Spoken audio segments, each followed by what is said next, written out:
let me give you some pointers on how to get way more done in less time. Have you ever seen the movie Limitless? It's about a dude, he gets a pill. And if he takes the pill, his brain power gets multiplied, I don't know, 10-fold, 50-fold. He can finally use his whole brain, right? Guy takes the pill, and it's like the light goes on. It's like night and day. Suddenly, cleans his whole apartment. He writes this whole book or thesis. He finishes stuff he hasn't finished for years. He's a whole new dude, suddenly. It's amazing. And I won't spoil the rest of the movie for you. You have to see it for yourself. What stands out is what happens to him when he takes the limitless drug. Because that's the exact same thing that you can do for yourself in order to get way more work done, way faster, of way higher quality, and you don't even have to take drugs to do it. In fact, I would advise you not to take drugs because that sort of messes with your work schedule. So, don't do drugs, kids. Let's just get more work done. Here's a couple pointers. 1, there's a great book. I don't really recommend you read it because it's pretty dense and complicated. But the book is about flow, the flow state. There's this state you reach, we've all had it at one point, where there's no real thinking, there's just doing. Maybe you have it when you're writing, maybe you have it when you're drawing, maybe you have it while playing sports, and it feels great. You forget that time is even a thing. Maybe someone interrupts you, or there's a sound, and you're startled because you forgot all of the world around you. You were all focused on one thing and one thing only. That's the flow state. Ideally, you want to be in that state as much as possible. This will increase your productivity. It will also increase your happiness because the vast majority of people are never in that state. Everything about social media, everything in your life, all the devices you have, all the stuff that you're doing all day is specifically designed so you never get to that flow state. You never get to your maximum productivity state where things just go effortlessly and you get more done than you can ever imagine. So remember, that should be the goal. It should be your goal to forget the world around you, to be only focused on one thing and one thing only. And you'll notice the more time you spend in that state, the better you'll feel. Not only that, the more results you'll see, the more work you will get done, the better you will get at your craft. Concentrated effort is the currency of our century. It's more important than ever. If you look at a master craftsman creating something, take a carpenter, for example. It doesn't matter what he's making, but all of his attention, all of his focus, all of his mastery goes into that. And by doing that, he creates a masterpiece. That's the only way it's done. You're not going to create masterpieces by scrolling on TikTok or Instagram, or by being interrupted 67 times in an hour, or by doing 72 projects at the same time, having 11 tabs open on your browser. That's not the way. We all know instinctually the way is one thing: focus, attention. Like it says in John Wick, the bad guy explains to his son who John Wick is, and he describes him by saying John is a man of focus and commitment and sheer will. That's a very scary description if someone is coming after you. In the first Terminator movie, the protagonist is explaining the Terminator to Sarah Connor, and he says something like, it cannot be reasoned with. It doesn't feel pity or remorse. It won't eat. It won't sleep. It will not stop until you are dead.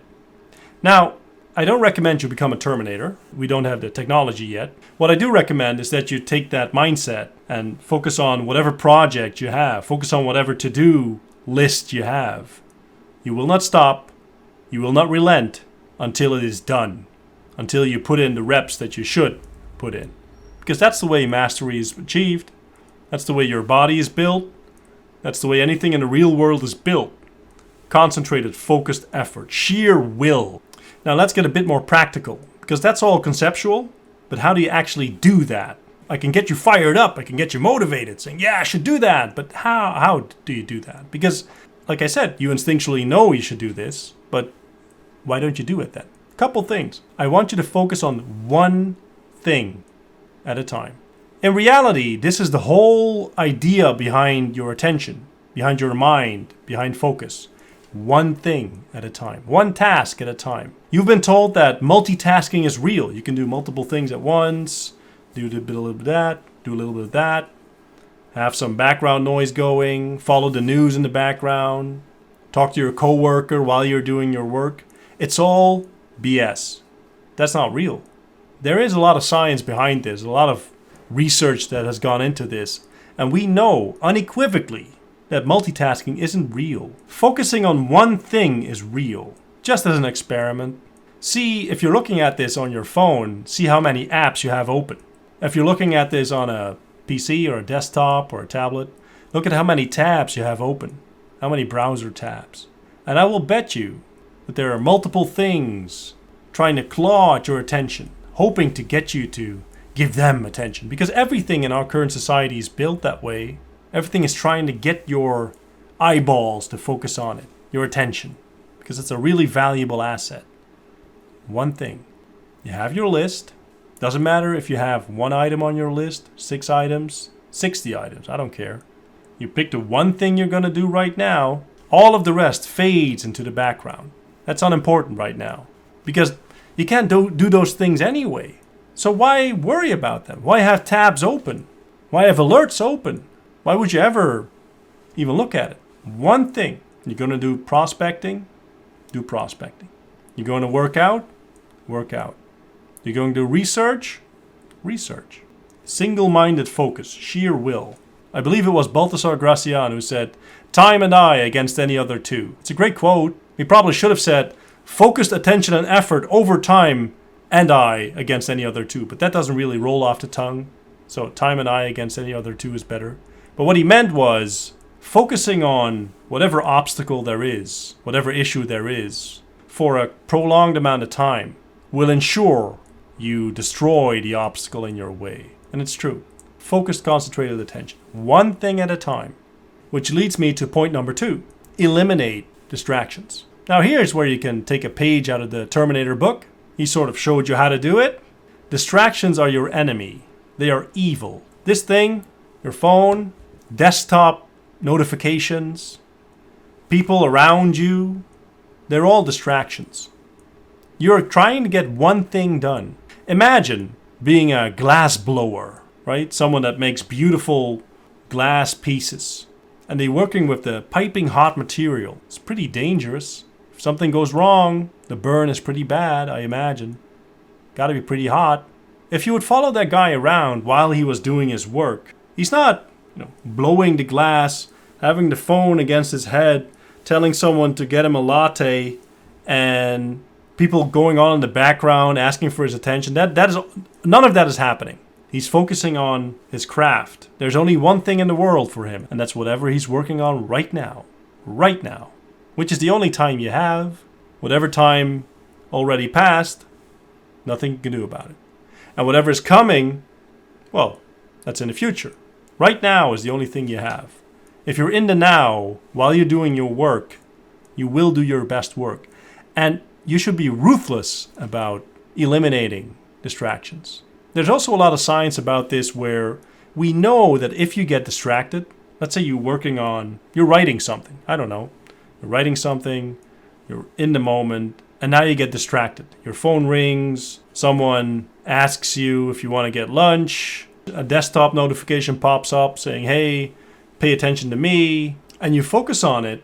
We know that it takes your brain a while to get back into the flow, into whatever you were doing beforehand. As human beings, we're not good at switching between tasks. It takes a lot of brain power, and it takes away our concentration. It keeps you on the surface, while you want to be much deeper, where you can really get the work done.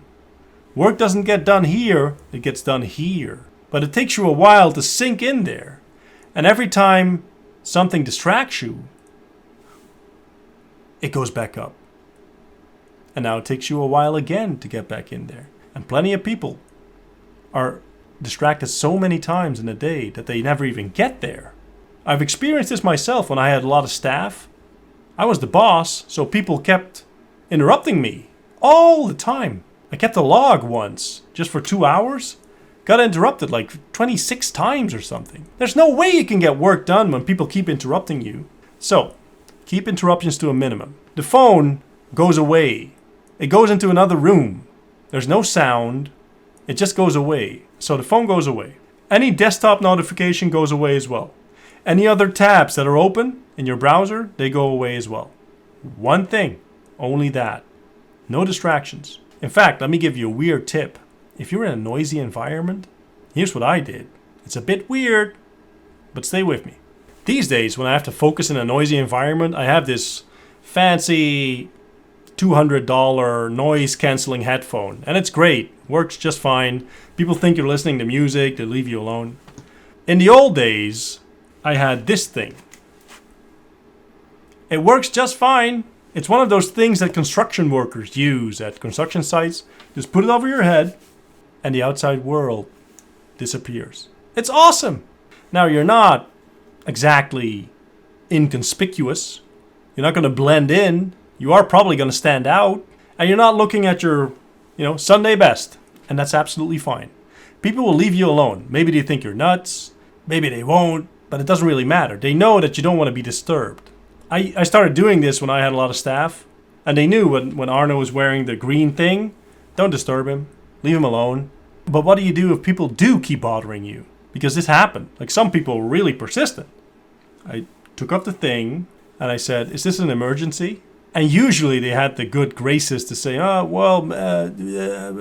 they say, I can only deal with emergencies right now. I really have to finish this thing.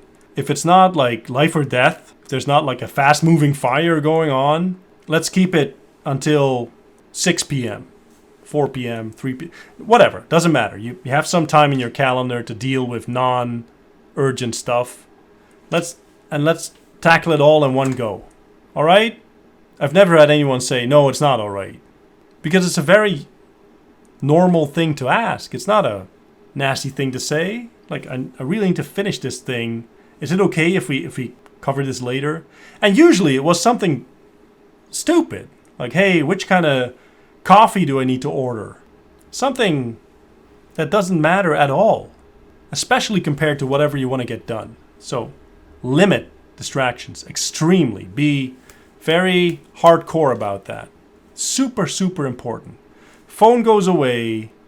Noise cancelling thing goes on if necessary. All the tabs get closed. You're focused on one thing and one thing only. Now, I assume you have multiple things to do in a day. I sure do. Lots of things on my to-do list. What I do is I make my to-do list. I number them from 1 to whatever, usually around 10 to 15 items. And I get a sense of how much time I need. I got this kitchen timer. And what I do is I set it for every task. So let's say I have 30 minutes for emails and DMs. I set my kitchen timer because my phone is away, remember? It's gone. Because I know myself. Like, if it's there, you're going to be seduced by it. It might grasp your attention anyway. And before you know, you start scrolling stupid stuff and your time is slipping away. Got a kitchen timer. Kitchen timers are cheap. Couple dollars. You have a kitchen timer. Put it on your desk.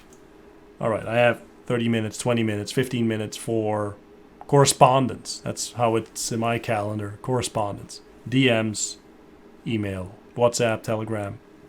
Check all of that stuff. And when the kitchen timer goes, you hit it, check your to-do list. Here's what's important. It doesn't matter if you're in the middle of answering an email or if you're not done with the task. You just go on with the next one. That's the way I do it.